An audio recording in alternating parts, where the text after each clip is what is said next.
정말 충격적인 소식입니다. 90세 영국의 한 참전 용사가 그때 당시의 생생한 이야기를 전해주고 있는데요. 해발 5,000m 높이의 눈 덮인 산에서 상상도 하지 못할 일이 벌어졌습니다. 그곳은 전세계 특수부대 팀들이 자신의 실력을 보여주기 위한 자리였는데요. 그러나 갑작스런 기상 악화로 구조가 불가능했으며 생존율 5% 미만 가능성이 높았습니다. 모든 특수부대가 패닉 상태에 빠진 그때 하나의 특수부대가 죽을 것을 각오하고 몸을 던졌다고 하는데요. 그곳에서 어떤 사건들이 발생되었던 것일까요? 오늘의 사연 시작합니다. 제 이름은 존 맥칼리스터이고 영국 특수부대 팀장입니다. 군인 생활을 오랫동안 해왔죠. 저는 모든 일이 질서정연하게 진행되는 걸 좋아합니다. 규칙을 따르고 계획을 세우고 그대로 지키는 스타일이었죠. 그날 저는 눈 덮인 높은 산에 있는 우리 캠프에 서 있었어요. 공기는 영하 20도 이하로 매우 차가웠습니다. 하얀 눈이 사방으로 펼쳐져 있었고 바람은 마치 화난 동물처럼 울부짖고 있었어요. 이곳은 여러 나라의 특수부대 팀들이 특별한 대회를 위해 모인 장소였습니다. 저는 다른 팀들이 준비하는 모습을 지켜보고 있었어요. 제 눈은 한국 팀에서 멈췄죠. 3년 전 저는 그들과 함께 임무를 수행했었습니다. 그때 일이 잘못됐고 저는 그들을 탓했어요.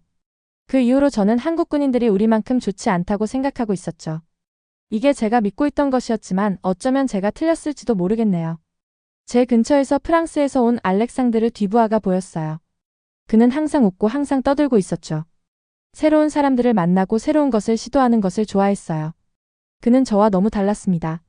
그리고 독일에서 온 칼 밀러도 있었어요. 그는 나이가 많았고 아무것도 놓치지 않을 것 같은 예리한 회색 눈을 가지고 있었습니다.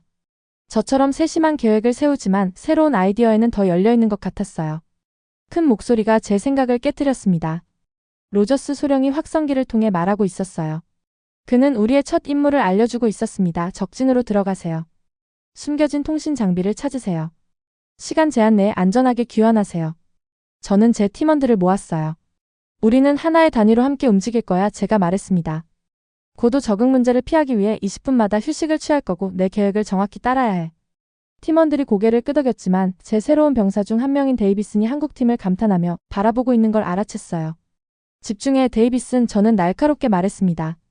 우리는 그들의 화려한 기술이 필요 없어. 효과가 검증된 방식을 고수할 거야. 저는 지도에 우리의 경로 계획을 마무리했어요. 한국팀이 얼마나 효율적으로 준비하고 있는지 눈치채지 않을 수 없었습니다. 내 안에서 뭔가가 꿈틀거렸어요. 의심이 아니라고 스스로에게 말했죠. 그저 경쟁자를 지켜보고 있었을 뿐이었습니다. 알람이 울렸어요. 드디어 시작할 시간이었죠. 우리는 눈부신 하얀 풍경 속으로 나아갔습니다. 앞에 닥칠 위험에도 불구하고 저는 차분함을 느끼고 있었어요. 이것이 제가 가장 잘하는 일이었거든요. 명확한 해결책으로 도전에 맞서는 것이요. 그때 저는 아직 몰랐습니다. 이 임무가 단지 군인으로서의 제 기술만 시험하는 것이 아니라는 것을요. 이 임무는 제가 어떤 사람인지를 시험할 것이었고 저 자신과 다른 사람들에 대한 제 모든 믿음을 흔들어 놓을 거였습니다. 눈이 제 부츠 아래에서 뽀드득거리고 있었어요. 매서운 추위가 제 얼굴을 물어뜯고 있었습니다. 하지만 진짜 도전은 산이나 날씨가 아니었어요. 진짜 도전은 제 안에 있었고 발견되기를 기다리고 있었습니다. 산속 깊이 들어갈수록 눈보라가 점점 심해지고 있었어요. 제 앞에 몇 발자국 정도만 보일 정도였죠. 바람 소리가 너무 커서 팀원들이 제 말을 들으려면 소리를 질러야 했습니다. 하지만 전 걱정하지 않고 있었어요. 이런 날씨는 제가 여러 번 훈련해 온 것이니까요.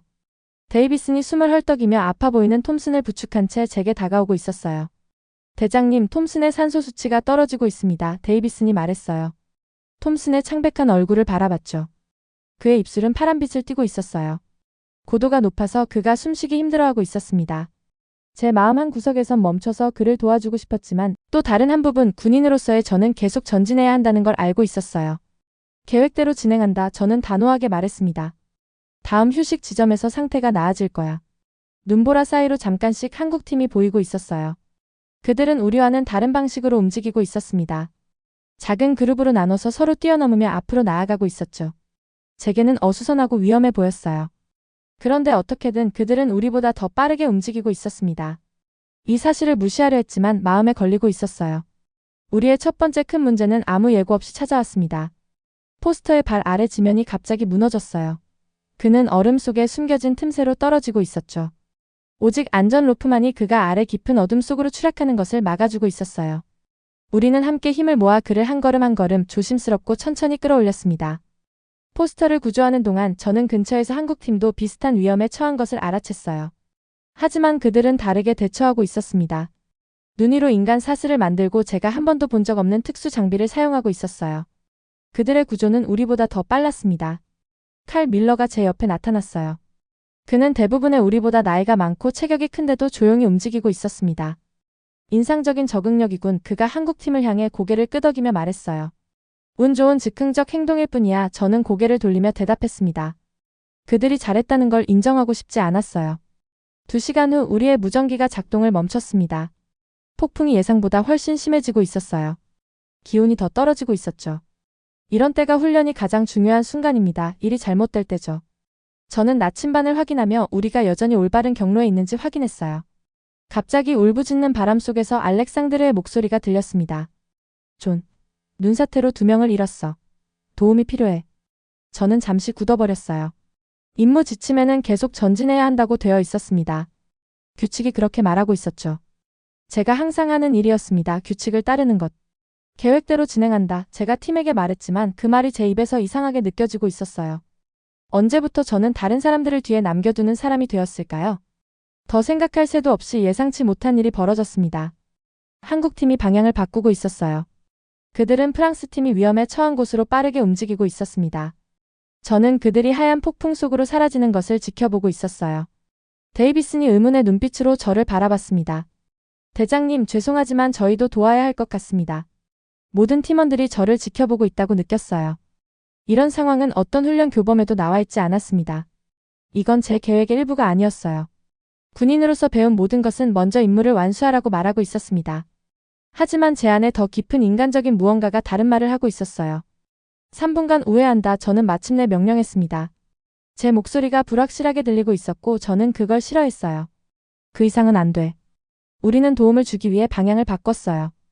프랑스 팀에 도착했을 때 한국 부대가 이미 거기에 있었습니다. 그들은 완벽하게 함께 일하며 제가 한 번도 본 적 없는 구조 방법을 사용하고 있었어요. 빠르고 똑똑하고 효과적이었죠. 그들은 뽐내거나 감사를 요구하지 않았어요. 그저 일을 잘 해내고 있었습니다. 아마도 우리 팀보다 더 잘요. 오랜 시간 만에 처음으로 저는 이상하고 불편한 무언가를 느끼고 있었어요. 의심이었죠. 아마도 제가 모든 것을 알지 못하는 것일 수도 있었어요. 제 방식이 항상 최선은 아닐 수도 있었거든요. 한국팀이 일하는 것을 지켜보며 어깨에 눈이 쌓이고 있는 동안 제 안에서 무언가가 변하기 시작하고 있었어요. 그건 작은 것이었어요. 제가 스스로 주위에 쌓아올린 확신의 벽에 생긴 작은 균열 같은 것이었죠. 하지만 균열이 한번 생기면 그건 더 커질 수 있습니다. 폭풍이 우리 주위에서 맹렬히 휘몰아치고 있었지만 진짜 폭풍은 제 안에서 시작되고 있었습니다. 아무것도 계획대로 진행되지 않고 있었어요. 단순한 임무로 시작했던 것이 이제는 생존을 위한 싸움이 되어 있었죠. 거대한 폭풍이 우리를 베이스 캠프에서 완전히 고립시켜 놓고 있었습니다. 아무도 무전으로 우리에게 연락할 수 없었어요. 여기엔 5개 팀이 있었고 모두 일하는 방식이 서로 달랐죠. 그리고 지금은 어떤 계획도 먹혀들지 않고 있었습니다. 저는 팀원들 앞에서 강한 모습을 유지하고 있었어요. 제가 걱정하고 있다는 걸 보여주고 싶지 않았거든요.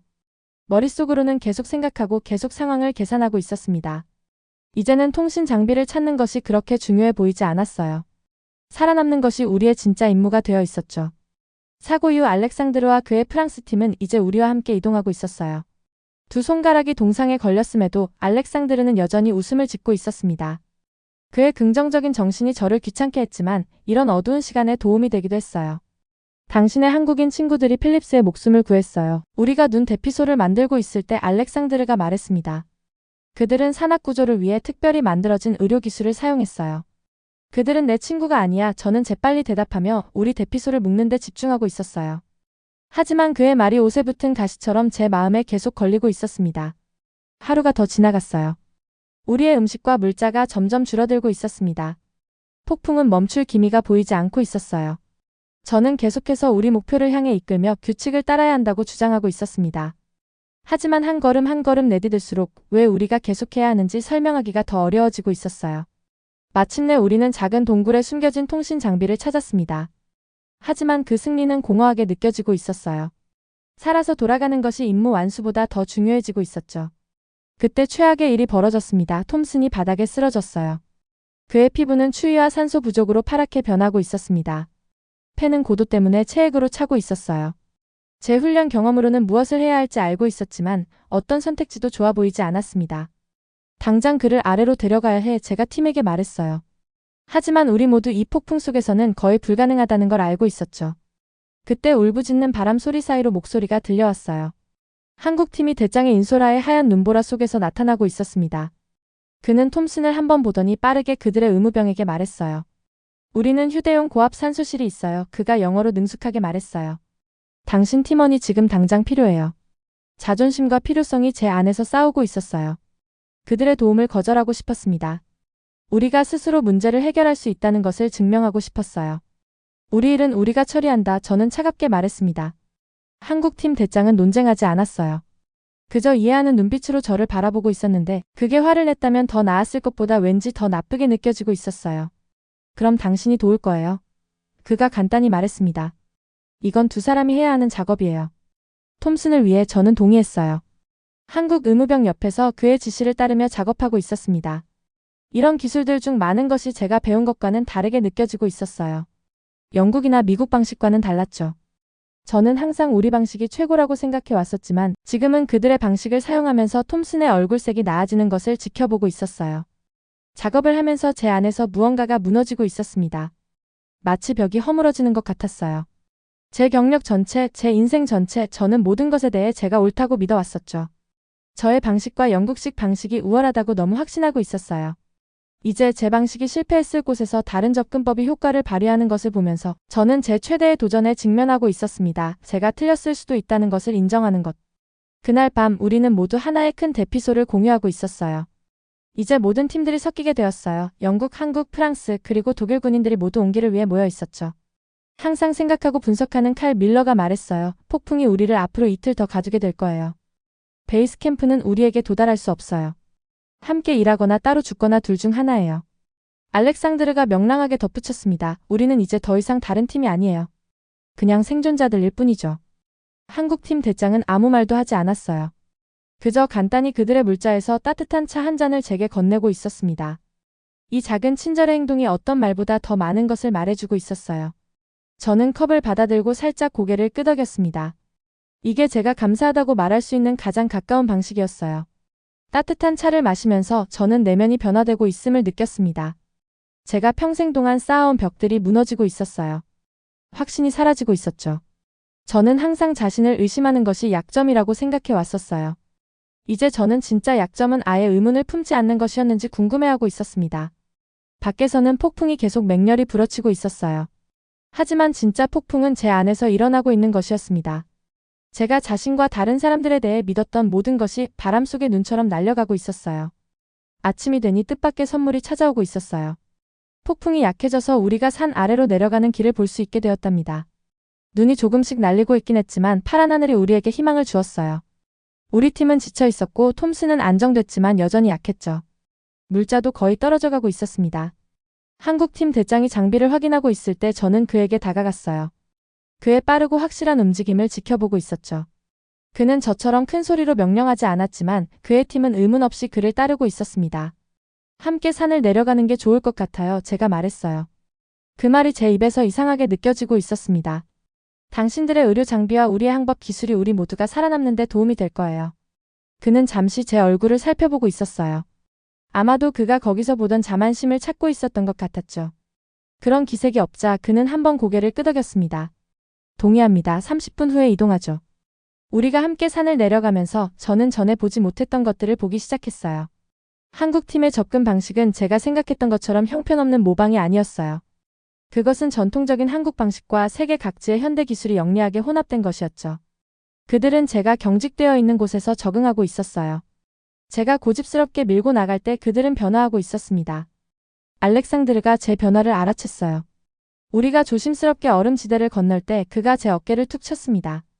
위대한 존 맥칼리스터가 새로운 트릭을 배우고 있군요. 이런 날이 올 줄은 정말 몰랐어요. 짜증이 났어야 했는데 저는 미소를 짓고 있는 제 자신을 발견했어요. 조심해, 뒤부하. 그러다 프랑스산 얼음 조각이 되겠어. 내려가는 여정은 위험했어요. 우리는 두 번의 눈사태를 맞았죠. 한 사람이 심하게 넘어졌고 수없이 아슬아슬한 순간들을 겪고 있었습니다. 한국 군인이 바위 절벽에서 미끄러졌을 때 생각보다 몸이 먼저 반응했어요. 안전 로프를 잡아 그를 안전한 곳으로 끌어올리는 것을 도왔죠. 위험을 감수할 가치가 있는지에 대한 생각할 틈도 없이 멈추지 않았어요. 그냥 행동했을 뿐이었습니다. 나중에 한국팀 대장이 제게 고개를 끄덕였어요. 중요할 때 빠르게 움직이시네요. 당신도 마찬가지죠. 제가 대답했습니다. 제게서 나온 칭찬이 이상하게 느껴졌지만 또한 올바르다고 생각하고 있었어요. 해질 무렵 우리는 날씨가 더 좋은 낮은 고도에 도달했어요. 구조팀이 우리를 찾을 수 있을 만한 장소에 캠프를 설치했습니다. 톰슨은 이제 더 쉽게 숨을 쉬고 있었어요. 고도가 낮아져서 그의 얼굴색도 좋아지고 있었죠. 우리는 작은 히터 주위에 모여 있었어요. 모든 팀이 섞여 있었죠. 이제 더 이상 분리된 그룹은 없었습니다. 그저 살아남으려고 노력하는 사람들일 뿐이었어요. 칼 밀러가 그의 조용하고 사려 깊은 방식으로 말하고 있었습니다. 우리는 모두 우리의 방법이 최선이라고 믿도록 훈련받았어요. 그런데 오늘 우리는 그런 생각을 포기했기 때문에 살아남았죠. 한국 의무병이 모두에게 의료물품을 나누어 주고 있었어요. 그는 차가운 피부를 따뜻하게 하는 기술을 우리에게 보여주고 있었는데 이런 건 영국 훈련 교범에서 본 적이 없었죠. 저는 귀에 깊게 듣고 질문하고 있었어요. 더 이상 방어적인 느낌이 들지 않았습니다. 이게 아마도 수년 만에 제가 진정으로 새로운 것을 배운 첫 순간이었을 거예요. 그날 제가 경계 근무를 서고 있을 때 알렉산드르가 제 옆에 앉았어요. 그의 주의 깊은 눈빛이 저를 꿰뚫어보는 것 같았습니다. 존, 강한 것은 항상 옳은 것이 아니란 걸 알아요. 때로는 틀릴 수 있다는 걸 기꺼이 인정하는 것이 강함일 수도 있어요. 저는 어둠 속을 응시하고 있었어요.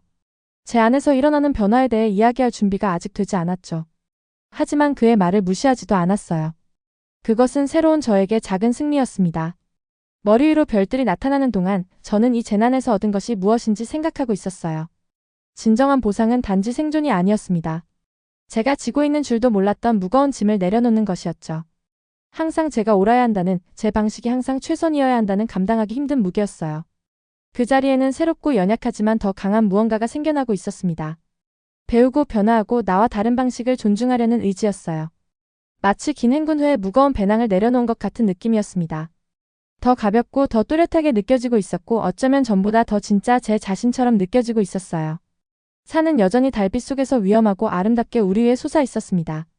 여정은 아직 끝나지 않았어요. 하지만 이제 저는 새로운 눈과 더 열린 마음으로 그것에 맞서고 있었습니다. 셋째 날 아침 우리는 가장 아름다운 소리를 듣고 있었어요. 헬리콥터 날개가 공기를 가르는 소리였죠. 베이스 캠프가 마침내 우리를 찾아냈던 겁니다.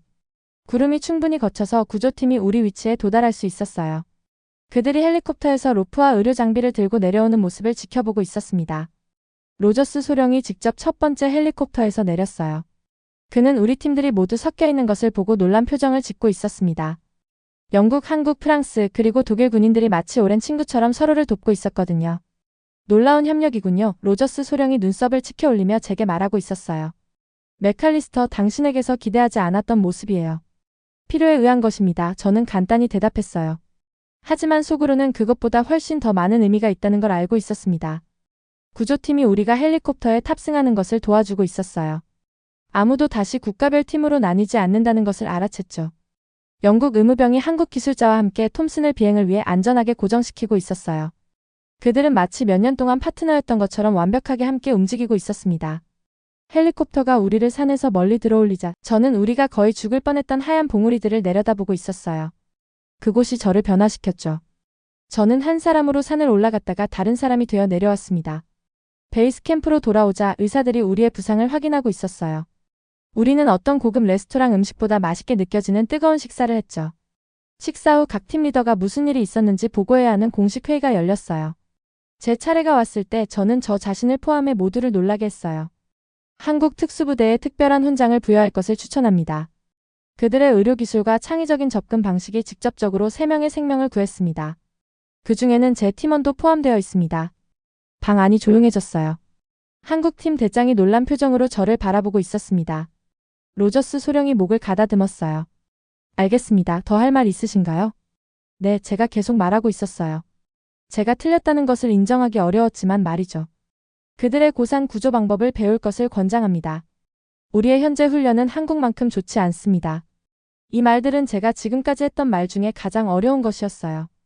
저 같은 사람에게는 제가 틀렸다고 인정하는 것이 전투에서 지는 것처럼 느껴지고 있었죠. 하지만 한편으로는 더 중요한 전투에서 승리한 것처럼 느껴지기도 했어요. 베이스 캠프를 떠날 준비를 하고 있을 때 한국팀 대장이 제게 다가왔어요.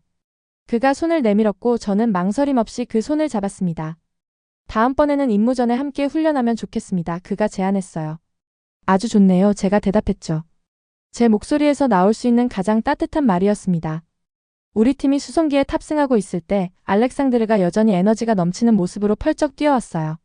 그래서 불가능한 일이 일어났군요. 존 맥칼리스터가 다른 사람들이 자기가 모르는 것을 알 수도 있다고 인정한 거죠. 너무 나가지 마, 뒤부아. 제가 경고했지만 제 목소리에는 화가 없었습니다. 칼이 합류했어요. 그의 사려 깊은 눈이 멀리 있는 산을 바라보고 있었죠. 우리는 변화된 채로 돌아갑니다. 그가 간단히 말했어요. 우리 헬리콥터가 이륙하면서 저는 한국팀이 그들의 출발을 준비하고 있는 모습을 지켜보고 있었어요. 저는 완전히 다른 사람이 된 것은 아니었습니다. 여전히 체계적이고 규율을 따르고 세부 사항에 집중하고 있었죠. 여전히 규칙과 질서를 좋아하고 있었어요. 하지만 이러한 특성들을 둘러싼 단단한 껍질이 갈라져서 새로운 무언가가 들어올 수 있게 되었습니다.